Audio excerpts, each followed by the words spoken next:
Breaking news, Inside Carolina reports that North Carolina is finalizing a contract to land Bill Belichick as its next head coach. And for more on this, we bring in national recruiting editor at 24/7 Sports, Mr. Brandon Huffman. And Huff, it's a bad day to be a sleeve on a North Carolina hoodie. Your initial reaction to this news?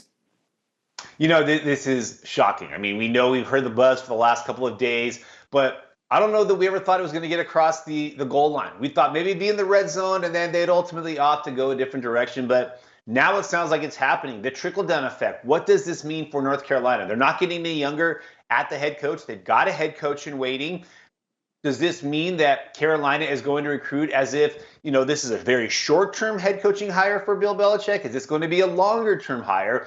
You got to go back to Bill Walsh in the 90s when he went to Stanford, leaving the San Francisco 49ers after he had won 3 Super Bowls to find the last Super Bowl coach who went back to college. We had coordinators that have done it, but this is considered the greatest NFL head coach of all time with multiple Super Bowl titles, but he's entering a completely different era of college football, one that's maybe heading into a pro model. But I don't know that any of us saw this coming when Mac Brown decided he was going to, say he was sticking it out, and North Carolina said, "Not so fast, my friend." Now they bring in Bill Belichick.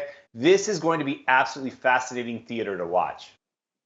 Huff, this is an ever-evolving landscape, not only in recruiting, but obviously the way you manage a roster. And for a coach like Bill Belichick, who has been in the NFL for so long, what type of hurdles do you anticipate him meeting now that he takes the job?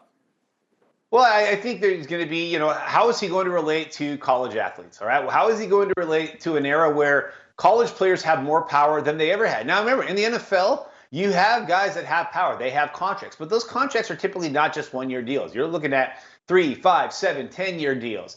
In college game, we're now seeing essentially 1-year deals happening.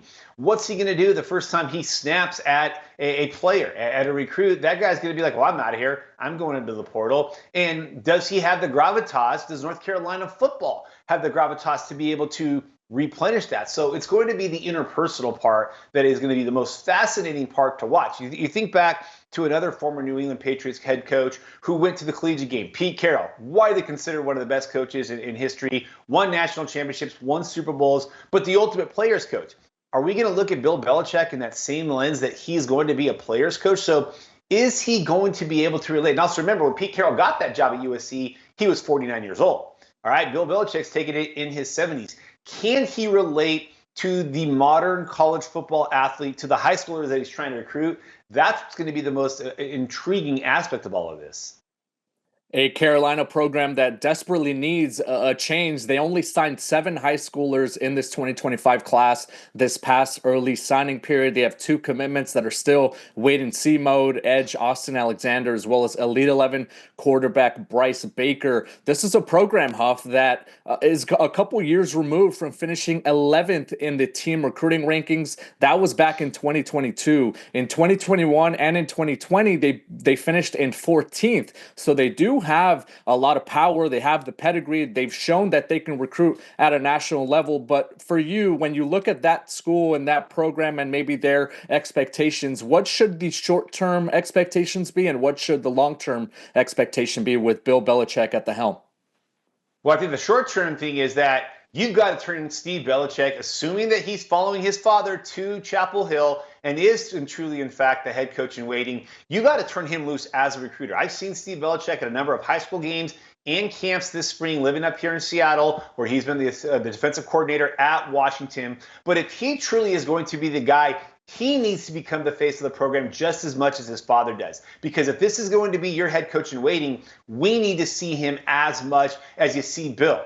Bill's going to get all the attention. They are going to absolutely own the headlines. But now it's about getting out in front and showing that this is really the guy who we're going to be with for the long-term play. We need everybody to know that Steve Belichick is in play. And I also think that, Carolina needs to capitalize on the fact that they do have a very good recruiting base in the Carolinas, whether it's North Carolina, South Carolina, the access to Georgia, the access to Virginia, even dipping down into Florida, and really focus on those regions. But at the same time, you now have the biggest name coach in probably the history of the NFL. coming to your college, this is the time where you need those donors, those boosters, the collective to open the wallets as big as they've ever opened them and now get yourself some talent to make that 2025 season a easy transition for Belichick.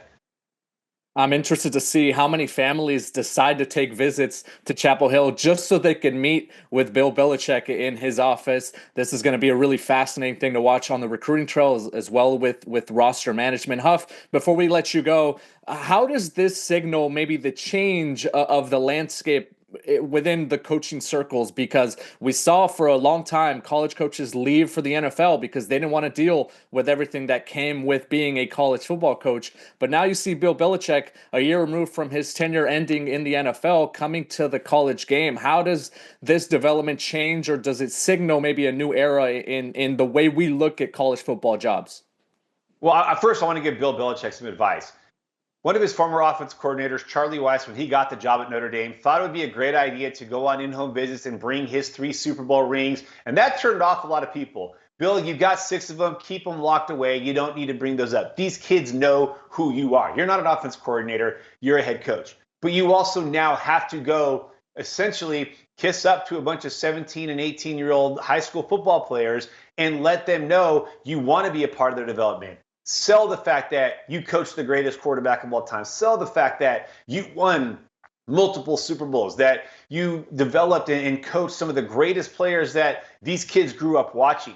You need to hammer that point home that you understand what it takes to get to the NFL. It feels like we're getting away from that in college football, where it's not about player development, it's not about draft position, it's about the short-term game of NIL. So you need to understand that Bill Belichick has to do that, but what he has as an ace in the hole is the fact that he has been a successful coach in the NFL. He does know what it takes to succeed in the NFL. And he needs to, on top of any NIL opportunities that North Carolina is going to make available, he's got to continue to sell his ability as a head coach and understand this isn't a job that you get to sit around after the season's over until the combine, until pro days, until minicamp. You're doing this on the clock from January 1st until December 31st, and then it's rinse, wash, repeat the next year.